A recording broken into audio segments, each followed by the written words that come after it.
Welcome to your astrological transit forecast report. This is the Peace Dealer. I'm glad you came to the right person. I intend to help answer your questions that I really enjoyed reading. You said something that really touched my soul. You said, I'm still trying to understand and celebrate my uniqueness.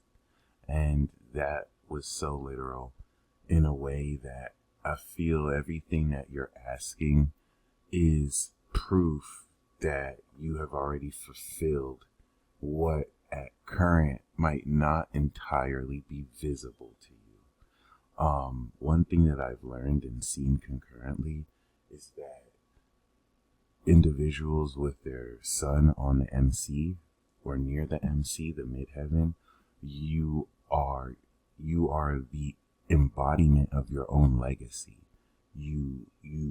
People like this are like famous without having, they're like celebrities without having to be famous. It's something that is seen in the nature of how you not only carry yourself, but are completely aware of your own reputation and how the actions you take impact your legacy. So when I say that you are literally meant to be the greatest and to have the greatest legacy, it's not necessarily an exaggeration here.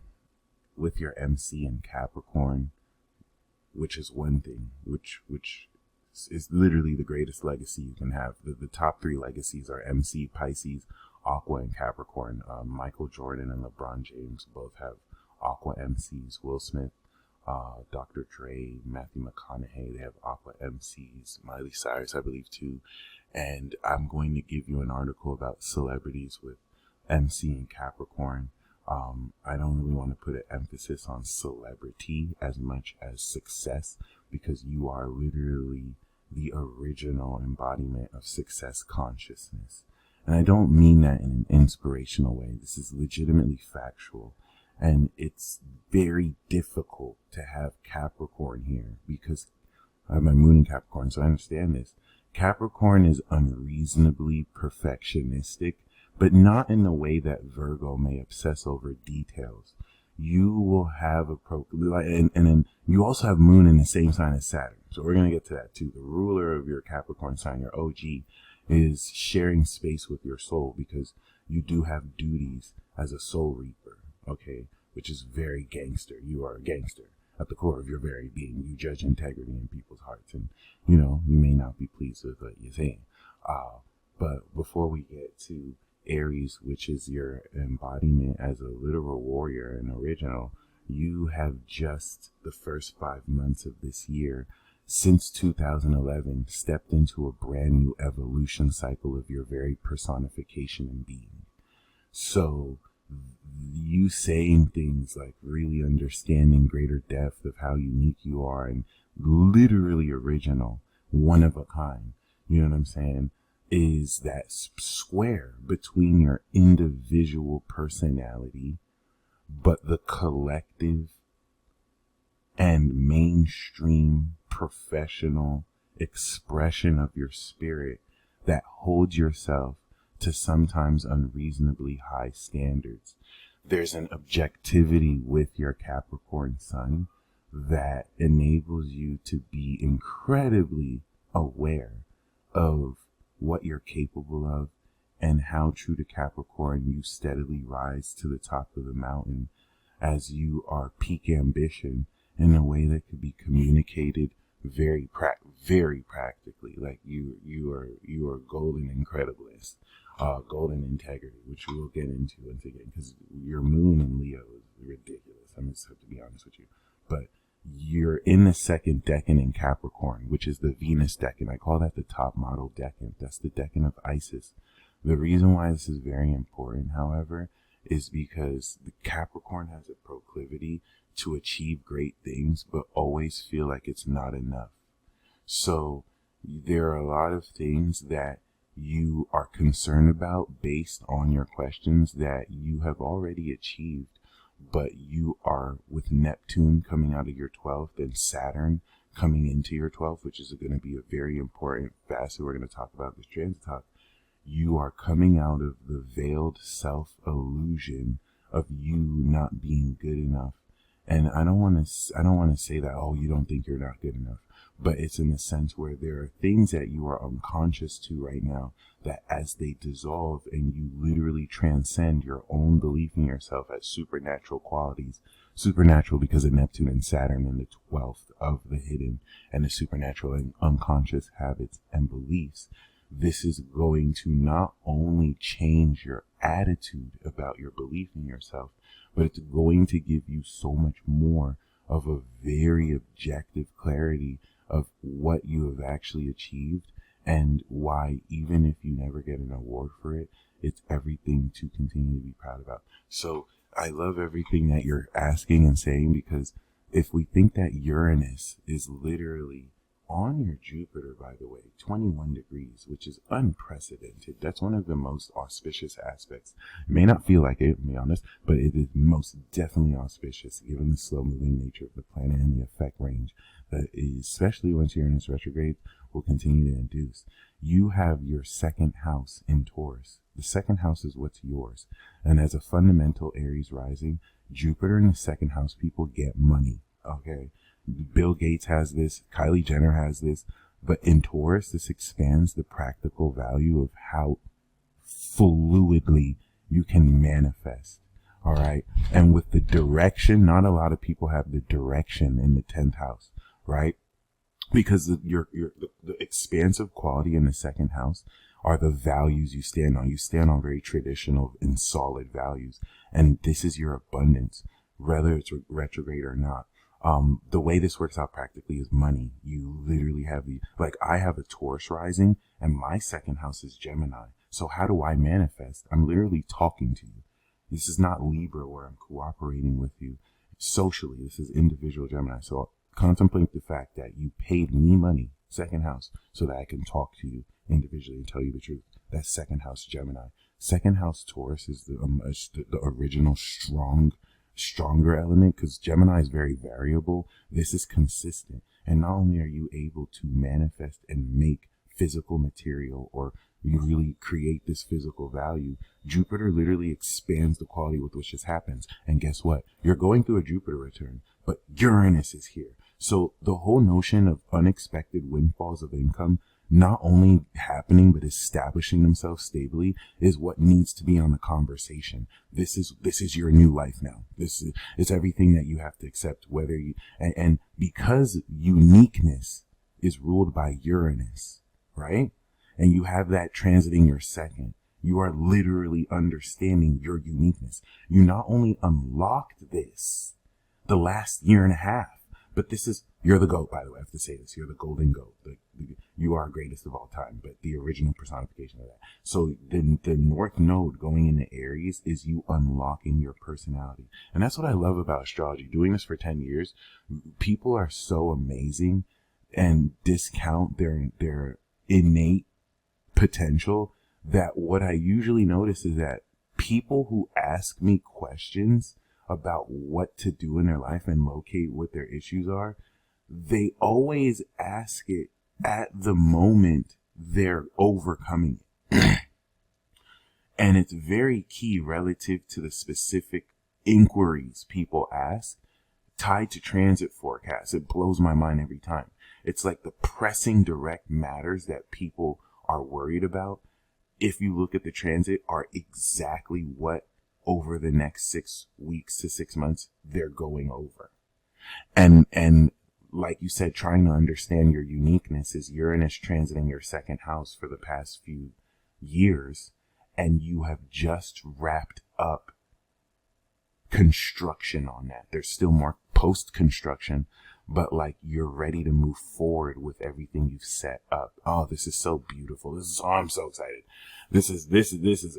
This is amazing. There's so many things. I'm so glad you got the 30-minute, because there's so many things I have to touch on. I don't even think I'm going to really get to most of the transit, because that would be a disservice. For example, we're in Cancer season, so this transit forecast is going to focus on Cancer, Leo, and Virgo integration cycle. You have activated probably one of the most epic activation cycles of 2023 because you're an Aries rising. So as a collective spirit in the 10th, like your existence in the 10th house in Capricorn, your legacy is to literally direct the way. Sagittarius shows and demonstrates. You literally are leading by example. And the challenge with the North Node going into Aries is you don't have anyone to look up to because you're at the top of the mountain. Doesn't mean you won't have role models, but like you're supposed to make the mistakes. That's Chiron in your first.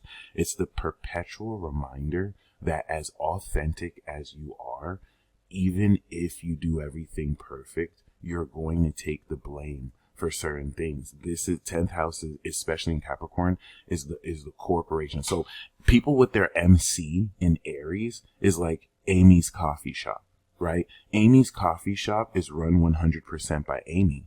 It's individual, right? So like you, of course, take the responsibility for everything that happens, but you have full autonomy. You own the shop. You get to do whatever it is you want, right? But instead you have MC in Capricorn. So now you are the CEO of Starbucks and every single one of its franchises all over the world. This is not just Amy's coffee shop that is in your local neighborhood and everyone, prefers you because you're actually more, you're more local. You're the one who's mainstream all around the world because you are representing an organization.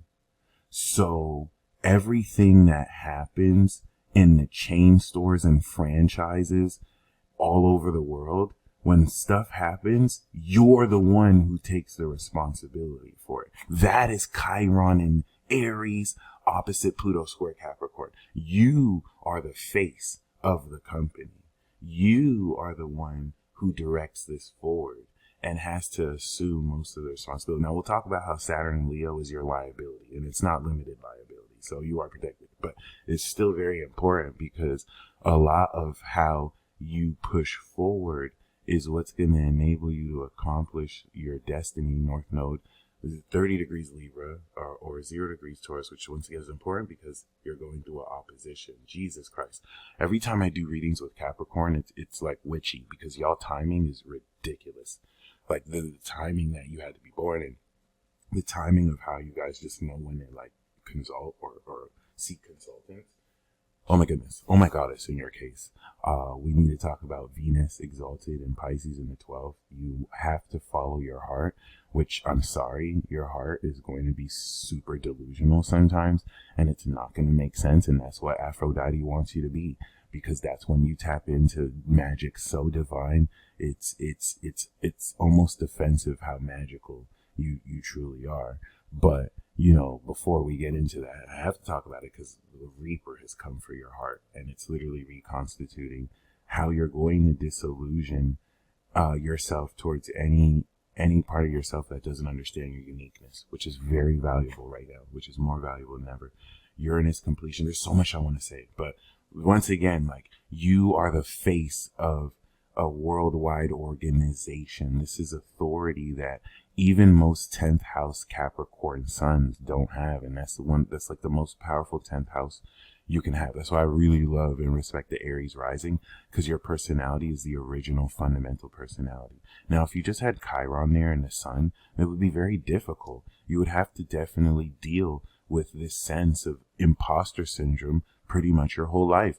But to have Pluto with Libra is just vicious. Now it's the perpetual reminder of other people who do everything in their power to take you for granted, to completely love bomb you, as they're completely obsessed with how authentic you are, but then completely turn on you because they're completely obsessed with how authentic you are. And most primarily, how you intimidate them because of how pure and extremely you come at people. And it's going to pick at your insecurities, and it's going to be this intensity that will react towards you, especially more extremely than it has to. And that square to the sun is going to be that perpetual fear that, thankfully, with Pluto that's retrograde back, you've overcome.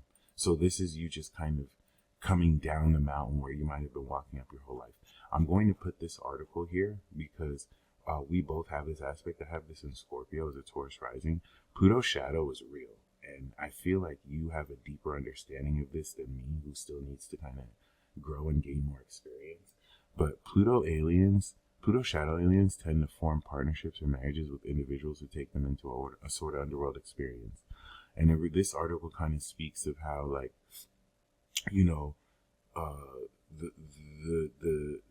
how you see an undeveloped power and partners and confront their own naivety, but you kind of confront other people about their darkness. But in Libra, it's in ways of how balanced your action is. So this can bring out very irrational dealings with others. And then to complicate further more, Uranus is exactly on your 8th house. Because now, mind you, both of these same aspects are amazing. Like, that's actually probably the best part of your chart. But the consequence of how intense this is can bring so much stress. Being the CEO of a Fortune 500 company, having to assume the responsibility of basically every franchise out there, and your face being on everything. So, but the cool thing here is you have started this brand new 12-year cycle with Jupiter that's now returning in Taurus. I need you to understand that is so much money. That is so much money. Oh my God, that is so much money. Even down to the point where even if you had no money in your bank, you at present have the ability to off the fly just manifest value so gold. The money will come anyway. And now seeing Saturn here, that adds stability through the integrity of your heart, where Saturn and Leo is going to make it to where you're not just going to chase money because you have rich value. You're still going to have integrity in your heart to make sure it's what you really love. And then you have Uranus in the 8th. So the way you take the value that you have and invest it and trust others with this attracts a very unconventional, maybe a little illegal, which is good, dynamic towards allocating these funds, coming into investments. Uranus is trans-Saturnian, so you're not going to be able to escape the element of doing things outside the government's awareness.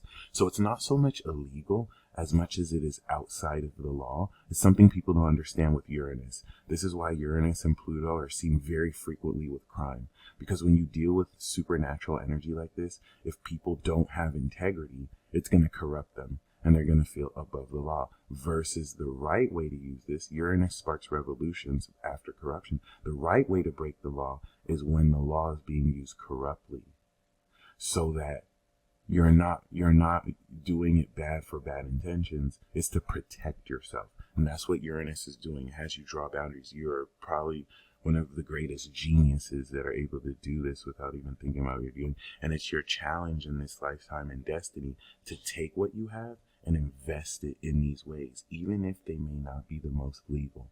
Uranus isn't even really about the legality of anything, but because of its relationship to Saturn, something you definitely want to keep in mind, and you've completed since birth. Okay, I want to really just talk to these elements first, because you're so incredible. It would really be a disservice if I just did the transit forecast real quick, because I want to layer this context, because it's rare that I'll see aspects and patterns like this. Okay. All right. So now that we've kind of touched on that lightly, Uranus, opposite Uranus with the Jupiter return, is what is accounting for this unnatural, unconventional, like out of nowhere windfall of income. It's literally like winning the lottery and you have a huge lump sum at first, and then you still get like yearly checks that are that increase. However that makes sense to you. So that describes the second house, right? I don't have Virgo in my energy too. So I have Capricorn, I have Taurus, right? So the way that looks like for me, right? I have like the Taurus, I have drones, I have cameras, I have like equipment, right? And the Capricorn are like my feelings with the moon of like what I can do with it. but I don't have Virgo, so I never really practice it. I've never really taken it out the closet. I haven't even put it together. I kind of lose grasp on how to really do it, right? You're not necessarily going to have that issue at all because you actually are an earth sign. So what I wanted to highlight is having Taurus is cool. You can have all this money, but you have direction that is not only incredible, it's your legacy to do literally the greatest with it. So this trine is the difference between having a lot of money that just kind of sits in your account or that you just kind of receive versus having the direct awareness of what exactly to do with it. And not only do you have the MC and Cap, you have Mars in its exaltation. Oh, that is so gangster. I don't think people understand how gangster that is. It's, as a woman especially, Capricorn themes are traditionally masculine, even though it's a feminine sign. So you are with Pluto breaking through glass ceilings since 2008, which was not only vicious, but with Pluto and Libra square your sun, it's the constant perpetual reminder of the impurity laden in relationship politics and dynamics, where you are constantly having to deal in every relationship with facets of how people are imbalanced with how they treat other people, with their social, political, and racial biases, and how that will always affect you. It can look like you have a chip on your shoulder, but that's not even just the karma. That's not really the karma, it's just the dynamic that you've completed, by the way. So now that Pluto's in Aquarius, you're getting ready to now enjoy the fruits of having to go through that. This is vicious. This is having to deal with cutthroat people. Most people you know off rip you can't even trust, but you still have to trust them. And this is where the integrity of your soul gets you through every time. Because your karma here now is the social authority to hold those in your social environment accountable with their integrity of the heart and how they express their authenticity and not using how amazing they can be talented and perform. Saturn and Leo is just the perpetual reminder that, yeah, just because you're talented doesn't mean you can get away with everything. And that's what you hold others accountable to extremely. And people hate you because of that. People hate you because of that. The people who don't hate you are actually like good people. The people who don't hate you because of that are actual good people. But, you know, and I love that. I don't think you care. I think you enjoy that because it's so much integrity and not in a I'm better than you kind of way. It's just, it is what it is. So your moon that's like 0 degrees opposite Pluto this is demonic.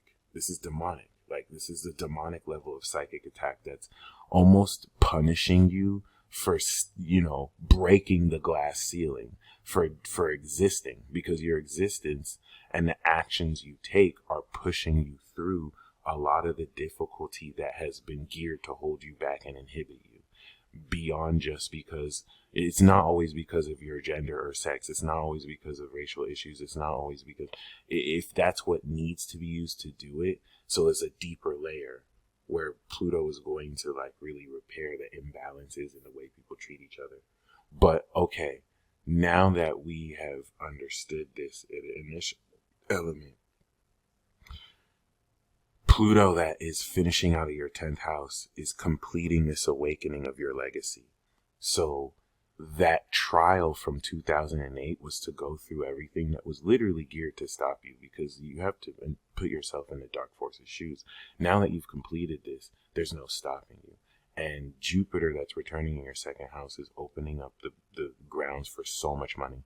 Moving forward post 2024 and 2025, as Pluto goes through your 11th, now that you have awakened your legacy and the direction that you have mastered going in your career, now it's time to awaken the associates and the people who are meant to support this. It's actually a very fun chapter, dramatic, but fun. And 2021 and 2022 was when you completed your Saturn return that you had 2005 to 2006.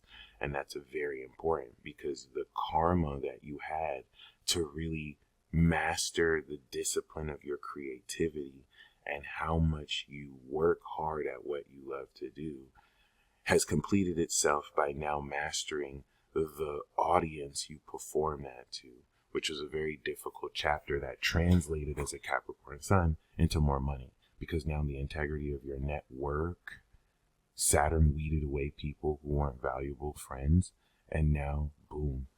The difficulty is going through the 12th house here. The 12th house transit here is now challenging you to really transcend old beliefs that you're going to experience as supernatural magical abilities through your divine heart that is unconditionally loving. Cancer season is 7th house to you. So this whole transit is having you overcome fears around who you can trust with private elements of your life. As Cancer is your 7th house opposite your Capricorn, you're going to be aware of this month as how you feel right in relationships and partnerships with others. The emphasis is not only more on how you feel, but since it's in the 4th house, how comfortable are you moving in a certain direction with people? And the context of this with Jupiter in your 2nd is while you're manifesting more money than you could ever dream of, while you're creating the grounds to what you're going to do with this direction and what value you have to put all together in Virgo. And that's why it's so very important that as an Aries rising, your self-definition of this is going through it's like you're a baby again. And so as we move through Cancer, Leo is going to take this direction you feel comfortable moving in as you shift out of old comfort zones, and you're going to immediately step on stage and you're going to perform that socially. This is now, during the August month, going to hit Taurus, and that 90-degree conversation is you actively stepping into this windfall of income because you're integrating this value socially and showing people, I still got it like that. I never lost it. You know what it is. But this is how your uniqueness with Uranus is coming through and innovating it's literally making everything obsolete. And what's important is during the end of July, as we come out of Cancer, and we have this opposition from your 4th and 10th to break through what more you can accomplish with the right people, the North Node moves into Aries, and this is aligning the self-healing with the destiny of how you direct your character. And this is unlocking that old narrative where people just, because it's not all bad. This can really bring devotion and obsession in a way that is authentic, but most people don't have integrity.